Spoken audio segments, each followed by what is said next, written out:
अस्सलाम वालेकुम। आज का हमारा टॉपिक है सेल साइकिल। तो साइकिल साइकिल वो चीज़ जो कि चीज़ को जहाँ से स्टार्ट करते हैं सेम उसी जगह पे चीज़ पे वो आके एंड हो जाए तो उसको हम साइकिल कहते हैं। सेल का भी सेम फेज है। जहाँ से सेल स्टार्ट होता है एंड पे कंप्लीट होने पे सेम वही सेल दोबारा बन जाता है। डबल हो जाता है। हम डिस्कस करेंगे कि सेल में जो भी इवेंट अकर होते हैं डिवाइड कैसे होता है, डीएनए कैसे होते हैं, वो सारी चीज़ें में सेल साइकिल को दो हिस्सों में डिवाइड किया गया। एक तो इंटरफेस है, दूसरा माइटोसिस है। इंटरफेस जिसमें G1 फेस, S फेस और G2 फेस होती है, और जब G2 फेस के बाद नेक्स्ट 4 फेसेस स्टार्ट होती हैं उनको माइटोसिस कहते हैं, जिनमें सेल डिवाइड होता है। जेनेटिक मटेरियल डिवाइड होता है, उसके बाद cell totally cell membrane divide होती है। तो सबसे पहले है G1 फेस।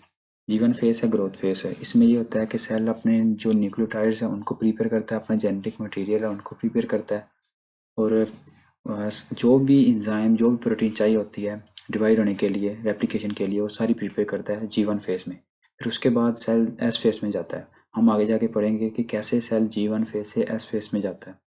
कुछ एंट्री पॉइंट है, कुछ चेक पॉइंट है जहाँ पे सेल की जेनेटिक मटेरियल को चेक किया जाता है ताकि म्यूटेशंस ना हो। एस फेस में सिंथेसिस फेस है।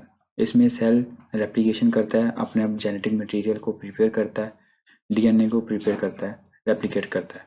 फिर नेक्स्ट जब डीएनए सिंथेसिस कंप्लीट हो जाती है तो सेल G2 फेस में चला जाता है।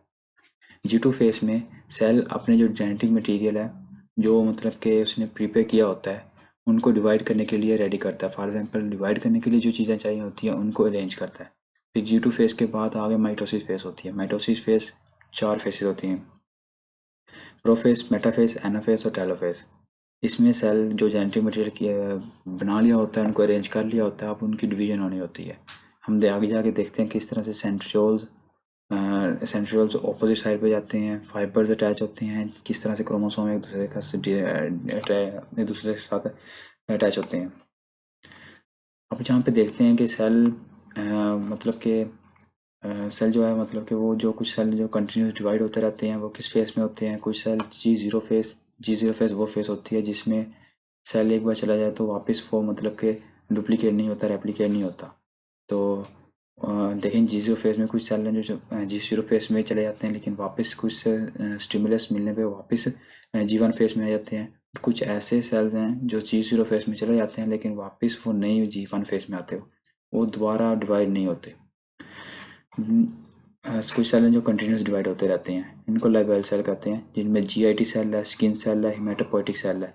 जीआईटी सेल कंटिन्यू मिकोजा में सेल बनते रहते हैं और उनकी डैमेज होते रहते हैं, अगेन अगेन ग्रोथ करते रहते हैं। स्किन सेल सिमिलर नई लेयर एक दूसरी लेयर को रिप्लेस कर देती है। हेमाटोपोइटिक सेल जिसमें हमारे बॉडी के ब्लड सेल्स वगैरह बनते हैं, तो कंटिन्यूस ब्लड सेल बनते रहते हैं और डिस्ट्रॉय होते रहते हैं। अब आगे कुछ सेल हैं जो अपना सेल साइकिल कंप्लीट करते हैं, फर्दर डिवाइड नहीं होते, वो जी जीरो फेज में चले जाते हैं, उनको हम स्टेबल सेल कहते हैं। लाइक हेमाटोपोइटिक सेल हैं, लीवर के सेल हैं, किडनी के सेल्स हैं और पैंक्रियाटिक सेल्स हैं।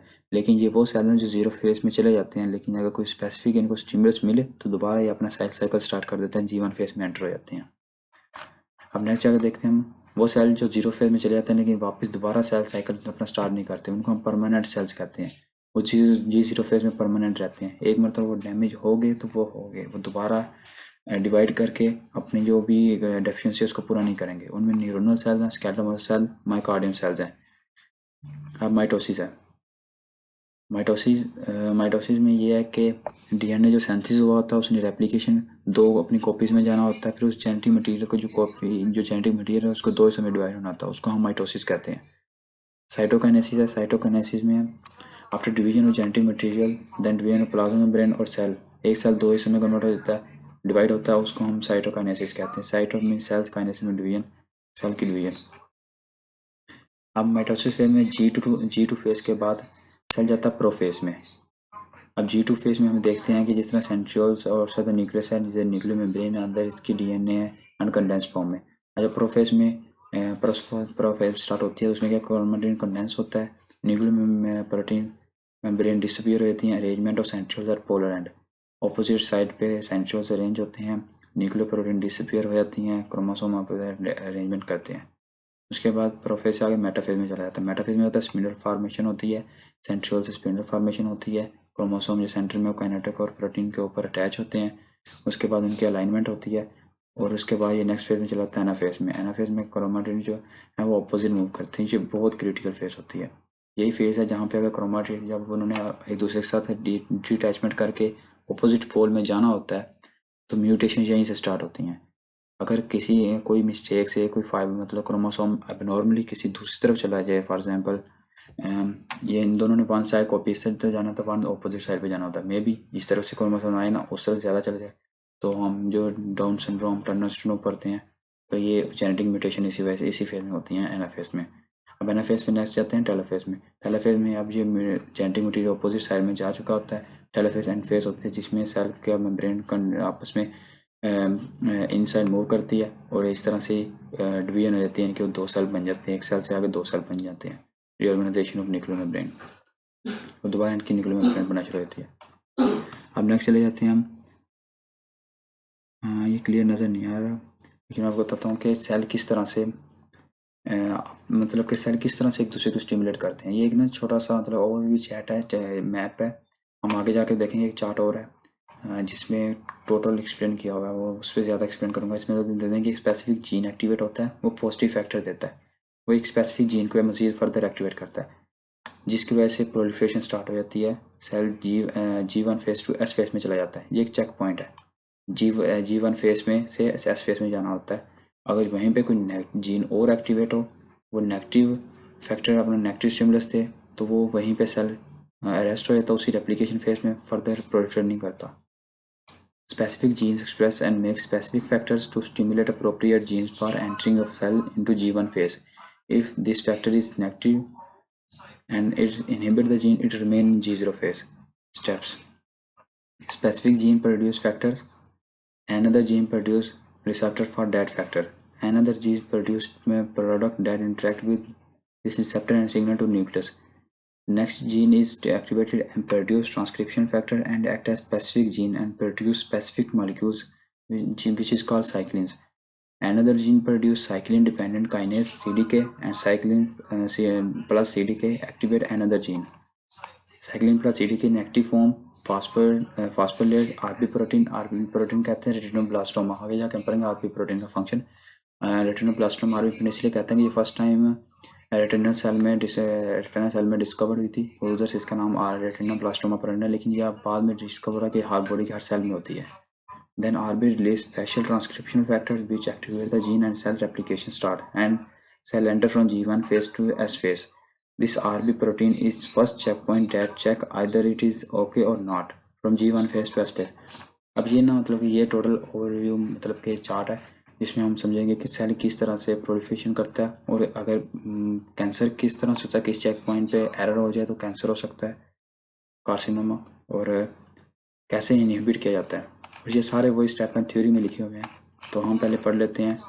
हम इस चार्ट को पहले समझ लेते हैं। अब इस चार्ट में सबसे पहले समय देखें, जब भी सेल ने डिवाइड होना होता है ना, उसको जो होता है स्टिमुलस मिलता है ग्रोथ फैक्टर जीन को। ग्रोथ फैक्टर जीन वो and the growth factor release करता है माइटोजेंस जब सेल में प्रोलिफरेट होना होता है फैक्टर रिलीज करता है। अब उसके साथ एक और जीन होता है ग्रोथ फैक्टर रिसेप्टर। ये एक और प्रोडक्ट रिलीज करता है जो रिसेप्टर बनाता है।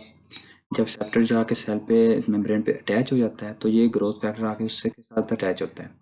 फिर एक और सिग्नल ट्रांसड्यूसर जीन है, वो एक और न्यू प्रोडक्ट बनाता है जैसे सिग्नल ट्रांसड्यूसिंग है जो इनसाइड अटैच होता है। जब भी ये ग्रोथ फैक्टर इसके साथ अटैच होता है सिग्नल ट्रांसड्यूसिंग एक्टिव हो जाता है, वो जाके सिग्नल दे देता है रिस्पॉन्डिंग जीन को। अब मेन फंक्शन आगे से रिस्पॉन्डिंग जीन का स्टार्ट हो जाता है इसका। अब देखते हैं ये रिस्पॉन्डिंग जीन है, सिर्फ ये ग्रोथ फैक्टर इसको एक्टिवेट नहीं करता, इसके अलावा भी 3 और फैक्टर्स हैं जो इसको एक्टिवेट करते हैं। उनमें है रिसेप्टर टायरोसिन काइनेज जो एक्टिवेट करता है रास प्रोटीन को, फिर रैफ को, फिर मैप माइटोजन एक्टिवेटिंग काइनेज जो जाकर रिस्पॉन्डिंग जीन को एक्टिवेट करते हैं। फिर एक और है जो जेनस काइनेज जो आगे फर्दर सिग्नल ट्रांसड्यूसिंग को एक्टिवेट जाकर करता है।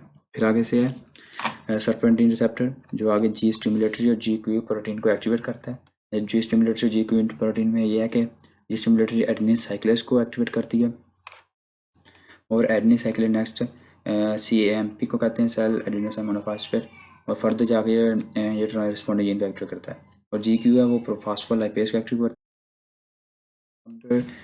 GQ जो प्रोटीन है वो फॉस्फोलाइपेज को एक्टिवेट करती है, सी को, डाइसल्फाइड को, देन आइसोसिनोफॉस्फेटाइल, और देन कैल्शियम, और देन कार्बोहाइड्रेट के थ्रू ये फर्दर उस रिस्पॉन्डिंग जीन को एक्टिवेट करता है। अब रिस्पॉन्डिंग का फंक्शन ये है कि इसने एक आगे से नेक्स्ट एक रिसेप्टर को एक्टिवेट करना होता है, फैक्टर को एक्टिवेट करना होता है, जो जाके फर्दर एक जीन को एक्टिवेट करता है। वो जीन आगे फर्दर एक प्रोडक्ट बनाती है साइक्लिन को, और एक और जीन है वो बनाती है CDK। साइक्लिन और CDK दोनों मिलके आरबी प्रोटीन को फॉस्फोलाइज करते हैं। जब आरबी प्रोटीन को फॉस्फोलाइज करते हैं तो आरबी प्रोटीन इस तरह से है कि इसने एक इधर फैक्टर को होल्ड किया होता है।